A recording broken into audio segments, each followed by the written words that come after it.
صدق الله العظيم. إن أريد إلا الإصلاح ما استطعت وما توفيقي إلا بالله عليه توكلت وإليه أنيب. رب اشرح لي صدري ويسر لي أمري واحلل عقدة من لساني يفقهوا قولي. ബഹുമാന്യരായ സഹോദരന്മാരെ എന്റെ പ്രിയപ്പെട്ട വിദ്യാർത്ഥിനികളെ, സർവശക്തനായ നാഥന്റെ വിധികളിൽ കൂടി ജീവിതത്തിലുടനീളം പാലിച്ചുകൊണ്ട് അള്ളാഹുവിന്റെ സൂക്ഷ്മതയുള്ള അടിയാളുകളായി ജീവിക്കണമെന്ന് ആദ്യമായി എന്നോടും അതേപോലെ എന്റെ സഹോദരന്മാരോടും കുട്ടികളോടും വസിയത്ത് ചെയ്യുകയാണ്. റഹ്മാനായ റബ്ബിന്റെ കൽപ്പനകൾ ജീവിതത്തിന്റെ എല്ലാ മേഖലകളിലും വളരെ സൂക്ഷ്മതയോടുകൂടി അനുധാവനം ചെയ്ത് ജീവിക്കുന്ന അവന്റെ ഉത്തമദാസന്മാരിൽ അല്ലാഹു സുബ്ഹാനഹു വ തആല നാം ഏവരെയും ഉൾപ്പെടുത്തുമാറാകട്ടെ. പടച്ചതമ്പുരാന്റെ പ്രീതിയും തൃപ്തിയും പൊരുത്തവും എല്ലാം കാംക്ഷിച്ച് നാം നിർവഹിച്ചുകൊണ്ടിരിക്കുന്ന കർമ്മങ്ങൾക്ക് അല്ലാഹു സുബ്ഹാനഹു വ തആല അർഹമായ പ്രതിഫലം നാം ഏവർക്കും പ്രദാനം ചെയ്യുമാറാകട്ടെ. അല്ലാഹു സുബ്ഹാനഹു വ തആല മനുഷ്യനെ ഈ ഭൂമുഖത്തേക്ക് അയക്കുമ്പോൾ അവൻ എന്തിനാണ് അയക്കപ്പെട്ടത് എന്നത് വളരെ കൃത്യമായി നമുക്ക് വിശുദ്ധ ഖുർആനിലൂടെ പറഞ്ഞു തന്നിട്ടുണ്ട്. ആ ഒരു ലക്ഷ്യത്തിലേക്ക് വെളിച്ചം വീശുന്ന ഒരു ആയത്താണ് സൂറത്തുൽ മുൽക്കിലെ ആദ്യത്തെ ആയത്ത്. ഞാൻ എന്റെ കുട്ടികളുടെ മുമ്പിൽ, എന്റെ സഹോദരങ്ങളുടെ മുമ്പിൽ ഓതി വെച്ചത്. ഈ മൈക്ക് നിർമ്മിക്കുമ്പോൾ തന്നെ അവര് ഉദ്ദേശിച്ചിട്ടുണ്ട് ഇതിന്റെ പർപ്പസ് എന്താണ്, ഇതെന്തിനു വേണ്ടി ഉപയോഗിക്കേണ്ടതാണ്. ഈ മൊബൈൽ ഉണ്ടാക്കിയ ആളുകൾക്കും അറിയാം ഇതെന്തിനാണ്, അതിന്റെ ഉപയോഗപ്പെടുത്തേണ്ടത് എന്തിനാണ്.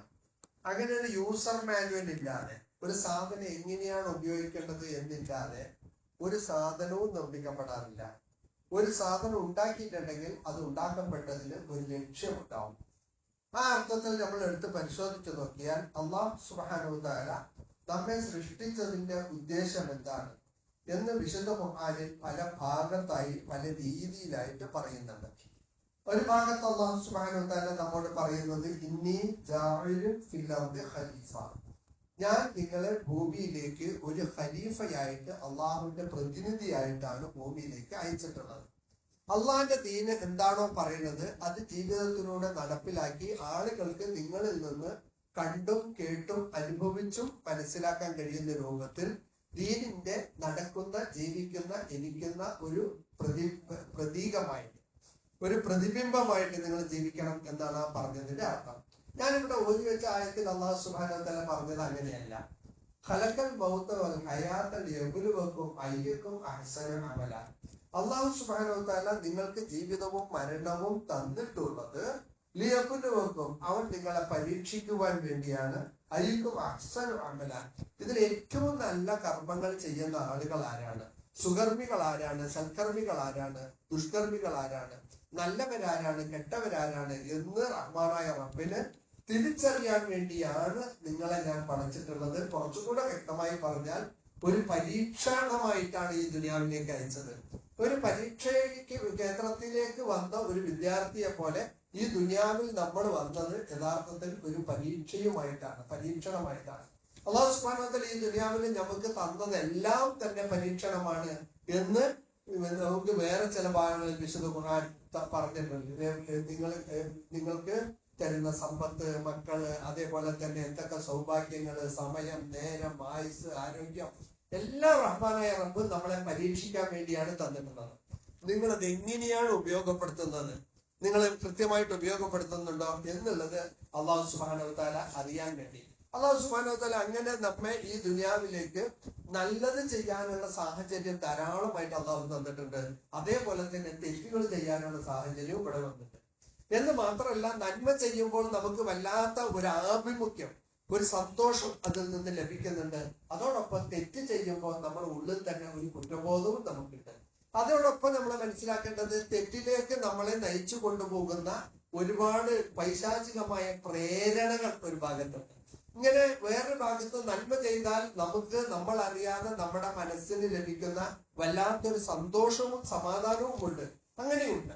അല്ലാഹു സുബ്ഹാനഹു വ തആല ഇതെല്ലാം നൽകി നമ്മളെ തന്നതിന് ശേഷം നമുക്ക് നന്മ ചെയ്യാനും തിന്മ ചെയ്യാനുമുള്ള സാഹചര്യവും ഇവിടെ തന്നിരിക്കുകയാണ്. എന്നിട്ട് അയ്യക്കും അഹ്സനു അമല, ഇതെല്ലാം തന്നതിന് ശേഷം നിങ്ങളിൽ ആരാണ് ഇതിൽ ഏറ്റവും നല്ല സൽക്കർമ്മികൾ ആരാണ് എന്ന് അല്ലാഹു പരീക്ഷിക്കുകയാണ്. അപ്പൊ നിങ്ങൾ നോക്കുക, നമ്മളൊരു വിദ്യാർത്ഥികൾ എന്നുള്ള നിലയ്ക്ക് അല്ലാഹു സുബ്ഹാനഹു വ തആല നമുക്ക് നൽകിയ ഈ സന്ദർഭവും ഒരു പരീക്ഷകൾ ഒരുപാട്. നമ്മുടെ ലക്ഷ്യം എന്ന് പറഞ്ഞാൽ ഒരു പരീക്ഷയാണ്. ഇപ്പോൾ ഫസ്റ്റ് മിഡ് ടേം നടക്കുന്നത്, കുറച്ച് കഴിഞ്ഞാൽ ക്വാർട്ടർലി വരും, അത് കഴിഞ്ഞാൽ ഹാഫ് ഇയർലി വരും, അത് കഴിഞ്ഞാൽ ആനുവൽ വരും. ഇതെല്ലാം പരീക്ഷയാണ്. ഒരു വിദ്യാർത്ഥിയെ സംബന്ധിച്ചിടത്തോളം അവന്റെ ഏറ്റവും അവസാനത്തെ ഒരു പരീക്ഷയാണ് അവന്റെ ലക്ഷ്യം. ആ ലക്ഷ്യമുള്ള ആ പരീക്ഷ വെച്ചുകൊണ്ടാണ് അവൻ ജീവിതത്തിന് മുന്നോട്ട് നീങ്ങിക്കൊണ്ടിരിക്കുന്നത്. ഇതേപോലെ നമ്മൾ എടുത്ത് പരിശോധിച്ച് നോക്കിയാൽ ഒരു മനുഷ്യനെ സംബന്ധിച്ചിടത്തോളം, ഒരു വിദ്യാർത്ഥിക്ക് പരീക്ഷ എങ്ങനെയാണോ അതേപോലെ ഒരു മനുഷ്യനെ സംബന്ധിച്ചിടത്തോളം അവന്റെ ജീവിതത്തിനും അതേപോലെ അധ്യായമുണ്ട്, ഒരു സമയമുണ്ട്. പരീക്ഷയ്ക്ക് നിങ്ങൾക്ക് എക്സാമിന് എത്ര ടൈം തരിക? 2 hours, അല്ലെങ്കിൽ 2 മണിക്കൂർ, അല്ലെങ്കിൽ 1 മണിക്കൂർ തരും. ആ 1 മണിക്കൂർ കഴിഞ്ഞു കഴിഞ്ഞാൽ ബെല്ലടിക്കും. ബെല്ലടിച്ചു കഴിഞ്ഞാൽ പിന്നെ കുറച്ചുകൂടെ എഴുതാനുണ്ട് സാർ, കുറച്ചുകൂടെ കേട്ടെ, എനിക്ക് ആൻസർ അറിയാം, കുറെ കൂടെ ഞാൻ അങ്ങോട്ടും ഇങ്ങോട്ടും നോക്കിയിരുന്ന സമയം കളഞ്ഞു, കുറച്ച് എഴുതട്ടെ എന്നൊന്നും പറഞ്ഞാൽ ഒരു നല്ല മാഷാണെങ്കിൽ അയാൾ സമ്മതിക്കില്ല. ഒരു നല്ല ഇൻവിജിലേറ്റർ ആണെങ്കിൽ അയാൾ നിങ്ങളുടെ കയ്യിൽ നിന്ന് ആ പേപ്പർ പിടുങ്ങിയെടുക്കും, അങ്ങനെ പിടിച്ചു വാങ്ങും. മതിയുടെ പരീക്ഷ എഴുതിയത് ഇത്ര നേരത്തെ എന്ത് നോക്കിയിട്ടിരിക്കുന്നു എന്ന് ചോദിക്കും. ഇത്ര നേരം താൻ എന്ത് കണ്ടോണ്ടിരുന്നു എന്ന് പറഞ്ഞുകൊണ്ട് നിങ്ങളുടെ കയ്യിൽ നിന്ന് ആ പേപ്പർ വാങ്ങും. അതോടുകൂടെ ആ പരീക്ഷയുടെ സമയം കഴിഞ്ഞു. ഇതേപോലെ തന്നെയാണ് നമുക്ക് ഈ ദുനിയാവിലുള്ള പരീക്ഷ. ഈ ദുനിയാവിൽ അള്ളാഹു ഈ പരീക്ഷയ്ക്ക് സമയം തന്നതിന് ഒരു നഫ്സിനും അറിയില്ലാതെ എപ്പോഴാണ് ഈ പേപ്പർ വാങ്ങുക. ചിലപ്പോൾ നമ്മൾ 2 വയസ്സേ ആയിട്ടുള്ള ഒരു കുട്ടിക്ക് ആ കുട്ടിയുടെ റൂഹ് പോയി. ഇന്നലെ വർത്താനം പറഞ്ഞുകൊണ്ടിരുന്നു, സംസാരിച്ചിട്ട് അങ്ങോട്ട് പോയ ആളാണ്, പോയപ്പോഴേക്കും അവരുടെ മരണപ്പെട്ടു. ഇങ്ങനെയുള്ള ചില വർത്തമാനങ്ങളൊക്കെ കേൾക്കുമ്പോൾ നമ്മൾ അത്ഭുതപ്പെടും. ആ എക്സാമിന്റെ ടൈം ആ ബെല്ലടിച്ചാൽ പിന്നെ അതിന്റെ നീട്ടാനോ കുറയ്ക്കാനോ യാതൊരു വകുപ്പുമില്ല. നമ്മുടെ അജൽ എപ്പോഴാണ് എന്ന് നോക്കിക്കൊണ്ടിരിക്കുന്ന ഒരു അവസ്ഥയാണ് ഉള്ളത്. ആയതുകൊണ്ട് നമ്മുടെ പരീക്ഷാ സമയത്തെ കുറിച്ച് നമ്മൾ മനസ്സിലാക്കേണ്ടത്, നമ്മുടെ ജീവിതമാകുന്ന പരീക്ഷ നമ്മുടെ സ്കൂളിലെ പരീക്ഷ പോലെ തന്നെയാണ്. ആ സമയമായി കഴിഞ്ഞാൽ നമ്മുടെ കയ്യിൽ നിന്ന് അള്ളാഹു റൂഹ് വാങ്ങിയാൽ പിന്നെ നമുക്ക് കുറച്ച് നന്മ ചെയ്യായിരുന്നു, കുറച്ച് ജനസേവനം ചെയ്യായിരുന്നു, കുറച്ച് ആളുകൾക്ക് ഉപകാരം ചെയ്യായിരുന്നു, കുറച്ചുകൂടെ അമലുവിഭാഗത്തും ചെയ്യായിരുന്നു, കുറച്ച് ദിക്റുദുആ ചെയ്യായിരുന്നു എന്നൊന്നും പറഞ്ഞിട്ട് യാതൊരു കാര്യവുമില്ല. ആയതുകൊണ്ട് കിട്ടിയ സമയത്തെ കൃത്യമായിട്ട് ഉപയോഗപ്പെടുത്താൻ നമ്മൾ തയ്യാറാണോ എന്നുള്ളതാണ് നമുക്കിതിലെ അത്യാവശ്യമായിട്ടുള്ള സംഗതി. ഇവിടെ നോക്കുക, പരീക്ഷയിൽ നിങ്ങൾ ആൻസർ തെറ്റിക്കഴിഞ്ഞു. തെറ്റി എഴുതിയതിന് ശേഷം പിന്നെ അത് കറക്റ്റ് ചെയ്ത് നേരാക്കാൻ നിൽക്കാൻ നിങ്ങൾക്ക് നേരല്ല, അല്ലെ? ആൻസർ തെറ്റിച്ചു കഴിഞ്ഞാൽ പിന്നെ ശരിയുത്തരം കൊണ്ട് അതിനെ നേരാക്കാൻ നമുക്ക് ചിലപ്പോൾ കഴിയില്ല. ആ സമയത്തിനുള്ളിൽ നമ്മുടെ സമയം പോയി കഴിയും. പക്ഷെ അല്ലാഹു സുബ്ഹാനഹു വ തആല നമുക്ക് തന്ന ഈ ദുനിയാവിലത്തെ പരീക്ഷ ആലോചിച്ച് നോക്കുക.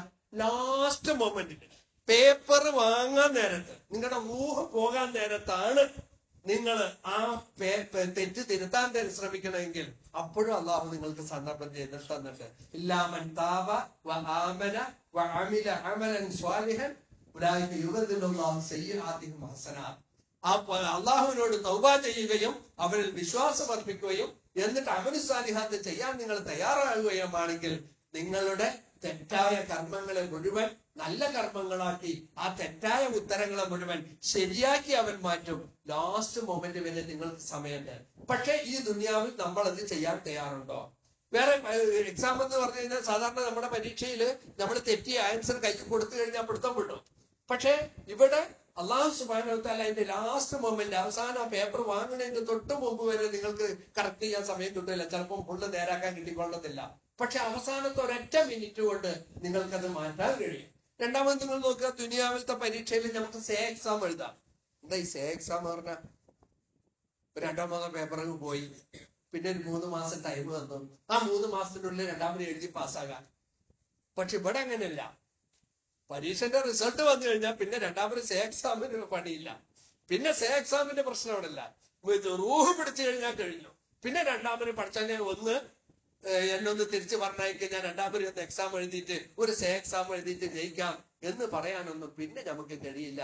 അതിൽ യാതൊരു സംശയവുമില്ല എന്നുള്ളത് നമുക്ക് മനസ്സിലാക്കാൻ കഴിയും. ഇവിടെ ഈ പരീക്ഷയുടെ കാലത്തിന് വേറൊരു കാര്യം കൂടെ നോക്കുക. ഇവിടെ നമുക്ക് കൃത്യമായിട്ട് പുസ്തകങ്ങളും വന്നിട്ടുണ്ട്, അതേപോലെ തന്നെ അധ്യാപകരും വന്നിട്ടുണ്ട്. ആരാണ് അധ്യാപകർ? അല്ലാഹു സുബ്ഹാനഹു വ തആല പ്രവാചകന്മാരായി ഈ ദുനിയാവിലേക്ക് അയച്ചവരൊക്കെ അവര് മുഅല്ലിമുകളായിരുന്നു, നിങ്ങളെ പഠിപ്പിക്കാൻ വേണ്ടി വന്നവരായിരുന്നു. ആ പ്രവാചകന്മാരെ നമുക്ക് പഠിപ്പിച്ചു തന്നിട്ടുണ്ട് എങ്ങനെയാണ് ജീവിക്കേണ്ടത്, എന്ത് ചെയ്യാം, എന്ത് ചെയ്തുകൂടാ, എന്ത് ചെയ്താൽ എന്താണ് അതിന്റെ ദുഷ്ഫലം, എന്താണ് അതിന്റെ പരിണിതി, കൃത്യമായി നമുക്ക് പറഞ്ഞു തന്നിട്ടുണ്ട്. ഈ പറഞ്ഞു തന്നപ്പെട്ടതിന് ശേഷവുമാണ് നമ്മൾ തെറ്റുന്നതെങ്കിൽ ഗ്രന്ഥങ്ങൾ പുസ്തകവും നമുക്ക് തന്നിട്ടുണ്ട്. പരീക്ഷ എഴുതാൻ വിദ്യാർത്ഥിക്ക് പുസ്തകം തരുന്നത് പോലെ ഈ ദുനിയാവിൽ അല്ലാഹു സുബ്ഹാനഹു വ തആല വേദഗ്രന്ഥങ്ങൾ തന്നിട്ടുണ്ട്, ഖുർആൻ തന്നിട്ടുണ്ട്, ഹദീസുകൾ തന്നിട്ടുണ്ട്. പ്രവാചകന്റെ ജീവിതചര്യ മുഴുവൻ ഹദീസായിട്ട് ഒരു അധ്യാപകന്റെ ജീവിതമായിട്ട് പ്രവാചകൻ നമുക്ക് അല്ലാഹു സുബ്ഹാനഹു വ തആല പ്രവാചകനെ പഠിപ്പിച്ചത് നിങ്ങൾക്കൊരു മുഅല്ലിമായിട്ട് അയച്ചിരിക്കുന്നു എന്നാണ്. അങ്ങനെ ഒരു മുഅല്ലിമായിട്ടുള്ള പ്രവാചകന്റെ ജീവിതം നമുക്കൊരു പാഠമായിട്ട് നമ്മുടെ മുമ്പിലുണ്ട്. മറുഭാഗത്ത് ഒരു വേദഗ്രന്ഥം മുഴുവൻ നിങ്ങളുടെ പാഠപുസ്തകമായിട്ടുമുണ്ട്. ആ പാഠപുസ്തകം നോക്കിക്കൊണ്ട് നിങ്ങൾക്ക് നിങ്ങളെ തിരുത്തിക്കൊണ്ട് മുന്നോട്ട് പോകാം. ആ പാഠപുസ്തകം നിങ്ങൾ വായിച്ചു നോക്കുമ്പോ ആ പുസ്തകത്തിൽ ഒരുപാട് വിജയിച്ച ആളുകളുടെ കഥ പറയുന്നുണ്ട്, പരാജയപ്പെട്ട കുറെ മനുഷ്യന്മാരുടെ.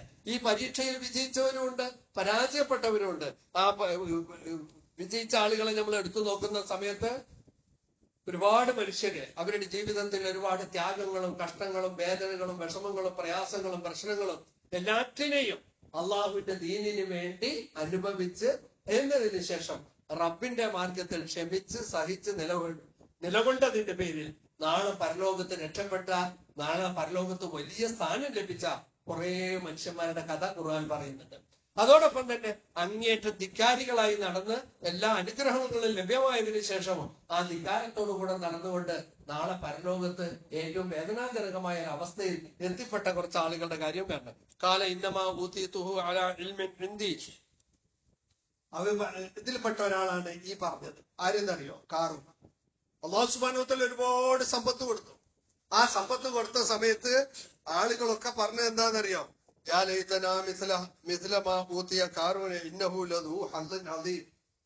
ഞങ്ങൾക്കൊന്നും കാറൂന് കിട്ടിയമാതിരി കിട്ടിയില്ലല്ലോ, എന്തോ ഒരു പൈസ അവന് കൊടുത്തിരിക്കണം, എന്ത് സൗകര്യമാണ്, എന്ത് സമ്പത്താണ് എന്ന ആളുകളൊക്കെ മൂക്കത്ത് വിരല് വെച്ചിട്ട് അത്ഭുതം കൂറുന്ന വിധം ധാരാളം സമ്പത്ത് ആർക്ക് കൊടുത്തു? കാറൂന് കൊടുത്തു. കൊടുത്തിട്ട് കാറൂനോട് എന്ത് പറഞ്ഞു? നീ റബ്ബിന്റെ മാർഗത്തിൽ ചെലവഴിക്കണം. കാരണം ആത്യന്തികമായി സമ്പത്തിന്റെ ഉടമാവകാശം പടച്ചവനിക്കാണ്. ഇപ്പൊ ഫോർ ടൈം ബീയിങ് നിന്റെ കയ്യിൽ തന്നു, കുറച്ച് സമയത്തേക്ക് നിന്റെ കയ്യിൽ തന്നു.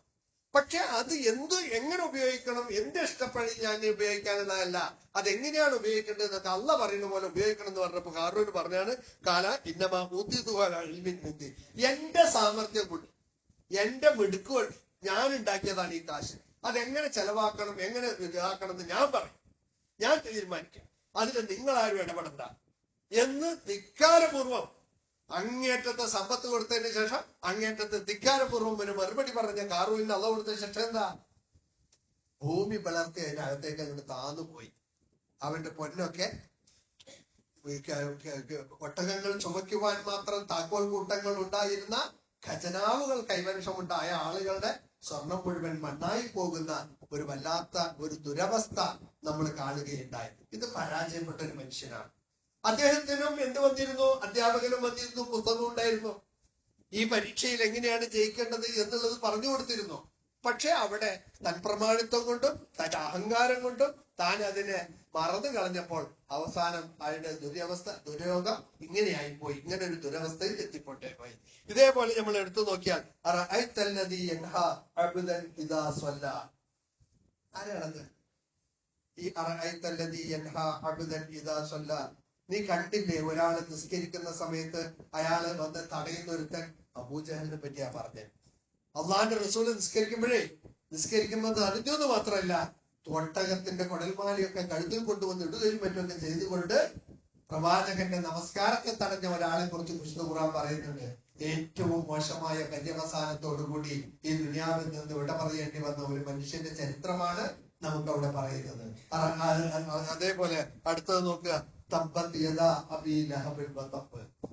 അബൂലഹബും അവന്റെ രണ്ട് കൈകളും അവന്റെ സ്വാധീനങ്ങളും എല്ലാം നശിക്കട്ടെ എന്ന് പറഞ്ഞുകൊണ്ട് ഖിയാമത്ത് നാൾ വരെ നമ്മളെല്ലാവരും ശപിച്ച് പ്രാർത്ഥിക്കുന്ന ഒരു മനുഷ്യൻ.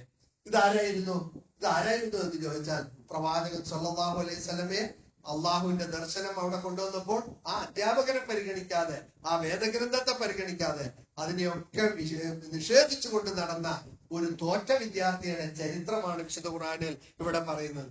എന്ന് മാത്രമല്ല, പിന്നെയും ഖുർആൻ ഒരുപാട് സംഭവങ്ങൾ പറയുന്നുണ്ട്.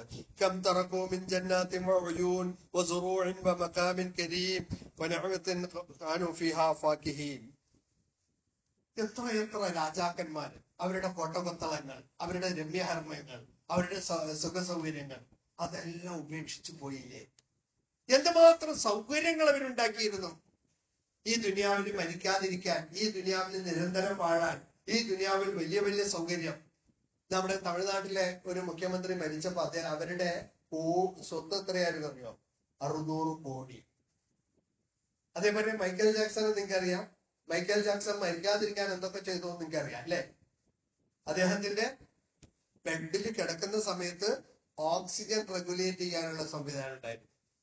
അദ്ദേഹത്തിന്റെ ഓരോ ദിവസവും മൂപ്പരുടെ ഓരോ ബ്ലഡ് നോക്കാന്, അതേപോലെ തന്നെ ആഹാരം നിയന്ത്രിക്കാന്, അദ്ദേഹത്തിന്റെ ശ്വാസോച്ഛ്വാസം, അങ്ങനെ ഓരോ സംഗതികളും എല്ലാം നോക്കുവാൻ 10,000-കണക്കിന് ആളുകളെ നാനാ ഭാഗത്ത് വെച്ചിട്ട് എത്ര ബ്ലഡ് വേണമെങ്കിലും ആ ബ്ലഡ് അപ്പോഴേക്കപ്പോഴും കൊടുക്കാനുള്ള സംവിധാനം.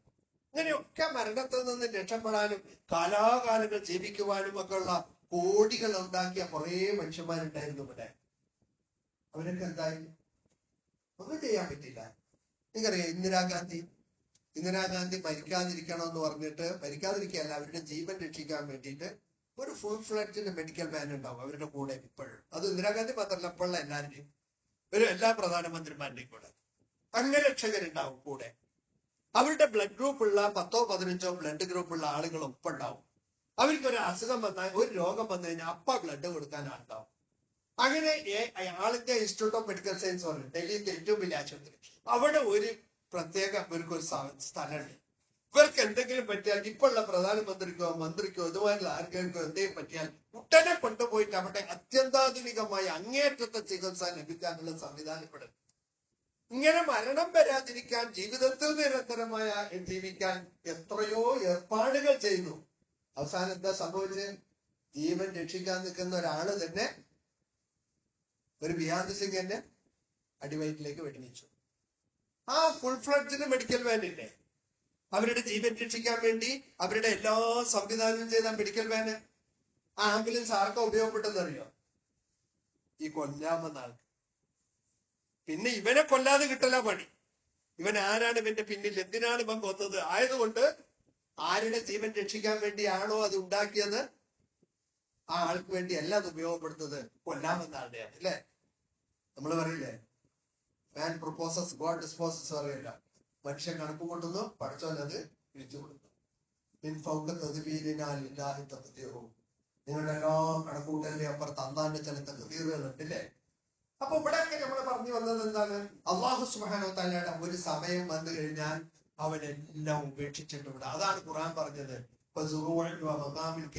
വലിയ വലിയ കോട്ടമത്തളങ്ങളും. നിങ്ങൾ ഡൽഹിയിലൊക്കെ പോയാല്, കഴിഞ്ഞ ദിവസം ഞാൻ ഡൽഹിയിലെ കഥകളോട് പറഞ്ഞില്ലേ, ഡൽഹിയിലൊക്കെ പോയാല് അവിടെ അന്ന് ആ രാജാക്കന്മാർ അനുഭവിച്ചിരുന്ന ആ രമ്യഹർമ്മ്യങ്ങളും അതുപോലുള്ള സംവിധാനങ്ങളും എല്ലാം നിങ്ങൾക്ക് കാണാം, എല്ലാം കാണും.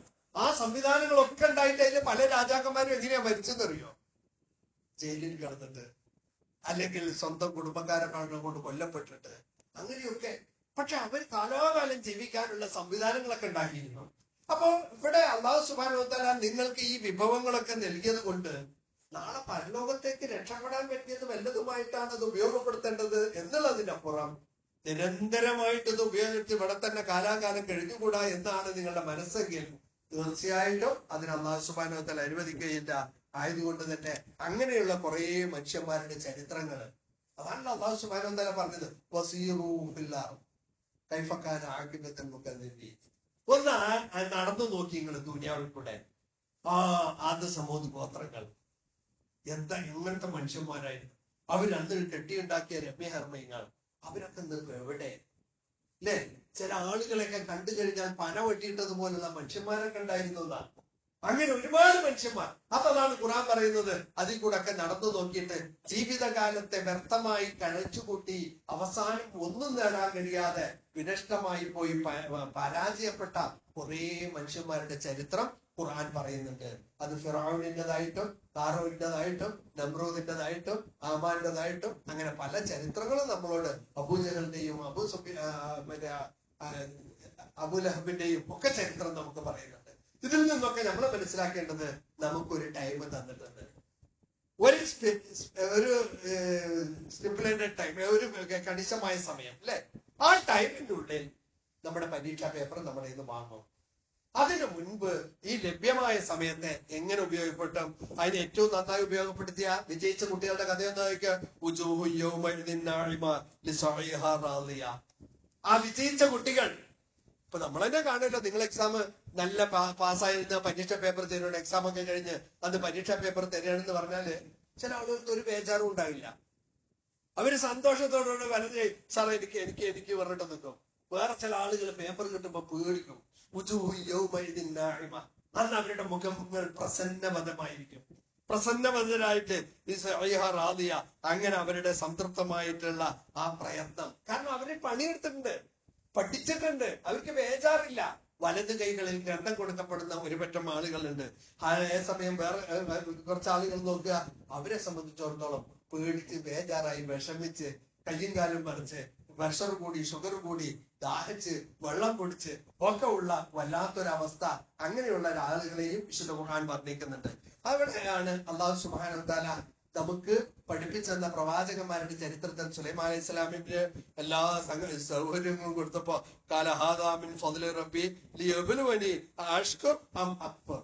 എനിക്ക് തന്ന ഈ അനുഗ്രഹങ്ങളൊക്കെ എന്റെ റഹ്മാനായ റബ്ബിന്റെ ഔദാര്യം കൊണ്ട് മാത്രമാണ്, അത് എന്റെ സാമർത്ഥ്യമല്ല. എന്നെ പരീക്ഷിക്കാനാണ്. അഷ്കുർ, ഞാൻ കുഫറാണോ ഷുഗറാണോ, ഞാൻ നന്ദി കെട്ടവനാണോ നന്ദിയുള്ളവനാണോ എന്നുള്ളതിന് മാത്രമാണ് എനിക്കിത് തന്നിട്ടുള്ളത് എന്നല്ലാതെ ഇതൊന്നും എന്റെ സാമർത്ഥ്യവും എന്റെ ഏതെങ്കിലും അർത്ഥ കഴിവോ ഏതെങ്കിലും അർത്ഥത്തിലോ ഞാൻ ഉണ്ടാക്കിയെടുത്തതല്ല എന്നൊരു വിജയിച്ച കുട്ടികൾ പറയും. ആ അർത്ഥത്തിൽ അല്ലാഹു സുബ്ഹാനഹു വ തആല നമുക്ക് നൽകപ്പെട്ട എല്ലാ അനുഗ്രഹങ്ങളെ കുറിച്ചും കൃത്യമായിട്ടുള്ളൊരു ഓർമ്മ നമുക്ക് വേണം. അപ്പൊ ഈ ലഭ്യമായ ഈ അനുഗ്രഹങ്ങളൊക്കെ നാളെ പരലോകത്തേക്ക് വിജയിക്കാൻ പറ്റിയ രൂപത്തിൽ പ്രയോജനപ്പെടുത്തണം. കുട്ടികൾ നോക്കുക, നമുക്കിപ്പോ എക്സാമിന് 5 മാർക്കുള്ള ഉണ്ടാവും, 10 മാർക്കുള്ള ഉണ്ടാവും, 15 മാർക്കുള്ളതൊക്കെ ഉണ്ടാവും. ഈ അരമാർക്കുള്ള ചോദ്യത്തിൽ ഇങ്ങനെ കിടന്ന് കറങ്ങുന്നതിന് പകരം നല്ല വിവര ബുദ്ധിയുള്ള കുട്ടി എന്താ ചെയ്യാന്നറിയാം? മാക്സിമം മാർക്ക് കിട്ടുന്നതിൽ അവന്റെ ടൈം വേഗം ബുദ്ധിപൂർവ്വം ഉപയോഗപ്പെടുത്തി മാക്സിമം മാർക്ക് അവൻ കളക്ട് ചെയ്യും, അവൻ ഗ്യാദർ ചെയ്യും, അവൻ ഉണ്ടാക്കും, അവൻ തേടും. അതിനവൻ ഏറ്റവും കൂടുതൽ പ്രതിഫലം കിട്ടുന്നത് എന്തൊക്കെയാണ്? അതൊക്കെ അല്ലാഹു റസൂൽ പറഞ്ഞു തന്നിട്ടുണ്ട്. ഏറ്റവും കൂടുതൽ പ്രതിഫലം കിട്ടുന്നത് എന്താ? ജുമഅക്ക് ആദ്യം വന്നിട്ട് ഫസ്റ്റ് സഫിൽ ഇരിക്കുക, ആദ്യം എത്തുക, അതിനൊക്കെ പ്രതിഫലമുണ്ട് അല്ലെ? നേരത്തെ വന്നിരിക്കുക എന്ന് പറയുന്നതിന് പ്രതിഫലമുണ്ട്. പിന്നെ ഇവിടെ വന്നതിന് ശേഷം സംസാരിക്കാതെ ദുആ ചെയ്തുകൊണ്ട് ദിക്ർ ചെയ്തുകൊണ്ടിരിക്കുകയാണെങ്കിൽ അതിനും പ്രതിഫലമുണ്ട്. അങ്ങനെ എന്തിലൊക്കെ എവിടെയൊക്കെ പ്രതിഫലമുണ്ട് എന്നുള്ളത് വളരെ കൃത്യമായിട്ട് അല്ലാഹു സുബ്ഹാനഹു വ തആല പറഞ്ഞു തന്നിട്ടുണ്ട്. ഇവിടെ സഈദ് ഇബ്നു മുസയ്യിബ് എന്ന് പറയുന്ന ഒരു സ്വഹാബി, ഒരു താബിയിൽപ്പെട്ട അദ്ദേഹത്തിന്റെ പിന്നിൽ നിൽക്കേണ്ടി വന്നിട്ടില്ല. അതായത് ഒരിക്കലും മൂപ്പര് മറ്റൊരാളുടെ കുതികാല് കണ്ട് നിസ്കരിച്ചിട്ടില്ല എന്നാണ് പറയുന്നത്. പറഞ്ഞതിന്റെ അർത്ഥം എന്താ വെച്ചാൽ എന്നും ഒന്നാമത്തെ സഫിലായിരുന്നു, എന്നും ഒന്നാമത്തെ സഫിലായിരുന്നു എന്നാണ്. ഖുത്ബുദ്ദീൻ ഹാക്കി എന്ന് പറയുന്ന ഒരു മഹാപണ്ഡിതൻ, സൂഫി വലിയൻ മരണപ്പെടുന്ന സമയത്ത് അദ്ദേഹം എന്താ എഴുതിയെന്നറിയോ? ഞാൻ മരിക്കുമ്പോ എന്റെ മയ്യത്ത് കുളിപ്പിക്കുന്നത് ആരാകണം എന്ന് പറഞ്ഞിട്ട് പറഞ്ഞത്, ഒന്നാമത്തെ സെഫ് നഷ്ടപ്പെടാത്ത, ഒന്നാമത്തെ തക്ബീർ നഷ്ടപ്പെടാത്ത ഒരുത്തനുണ്ടെങ്കിൽ എന്റെ മയ്യത്ത് നിസ്കരിച്ചാൽ മതി, അല്ലെങ്കിൽ എന്റെ മയ്യത്തുകൾ അങ്ങനെ കൊണ്ടുപോയിക്കോളെ. ഒന്നാമത്തെ തക്ബീർ നഷ്ടപ്പെടാത്ത ഒരാളെ അദ്ദേഹം കണ്ടിട്ടായിരിക്കും അത് പറഞ്ഞിട്ടുണ്ടാകുക. നിങ്ങളിപ്പോ ഇന്ത്യ ചരിത്രത്തിലെ പഴയ ഷേർഷന്റെ ചരിത്രമൊക്കെ വായിക്കണ്ടോ? ഷംസുദ്ദീൻ ഇൽത്തുമിഷൊക്കെ കേട്ടിട്ടുണ്ടോ? ഇപ്പൊ ഒക്കെ നീ ഇങ്ങനെ പോവുകയാണ് അല്ലേ? പഴയ ഔറംഗസീബിന്റെയും ഷംസുദ്ദീൻ ഇൽത്തുമിഷിന്റെയും ഷേർഷയുടെയും ഒക്കെ ചരിത്രമൊക്കെ എടുത്തു വായിട്ട് പുതിയ പുതിയ വേറെ ചരിത്രങ്ങൾ പഠിക്കുന്ന ഒരു കാലമാണ്. ആ പറഞ്ഞ ഷംസുദ്ദീൻ ഇൽത്തുമിഷായിരുന്നു ആ ചരിത്രവർത്തി. നിങ്ങൾ ആലോചിക്കും, ഇന്ത്യയെ പോലുള്ള വളരെ വിശാലമായ രാജ്യത്തെ ഭരിക്കുമ്പോഴും ഒന്നാമത്തെ സഫിലെത്താൻ, ഒന്നാമത്തെ തക്ബീർ നഷ്ടപ്പെടാത്ത ഒരാളായിരുന്നു ഈ രാജ്യത്തിന്റെ മഹാചക്രവർത്തി. പറഞ്ഞാൽ എങ്ങനെയാണ് അവരുടെ ജീവിതത്തെ ഈ പരീക്ഷാകാലത്തെ എങ്ങനെ കണ്ടു എന്നുള്ളതിന്റെ തെളിവാണ് അതെല്ലാം. എന്തായാലും അല്ലാഹു സുബ്ഹാനഹു വ തആല നമുക്ക് ലഭ്യമായിട്ടുള്ള ഈ അവസരത്തെ കൃത്യമായിട്ട് ഉപയോഗപ്പെടുത്തി നല്ല നിലയിൽ നമ്മുടെ ജീവിതത്തിന് നാളെ റഹ്മാനായ റബ്ബിന്റെ മുമ്പിൽ ഉത്തരം കൊടുക്കാൻ പറ്റിയ രൂപത്തിൽ സംതൃപ്തമായ അന്ന് സന്തോഷകരമായ ചില പ്രസന്നവതരമായ മുഖങ്ങൾ ഉണ്ടാവും. ആ മുഖങ്ങളിൽപ്പെട്ട ആളുകളായി മാറുവാൻ റഹ്മാനായ റബ്ബ് നമുക്ക് തൗഫീഖ് ചെയ്യുമാറാകട്ടെ.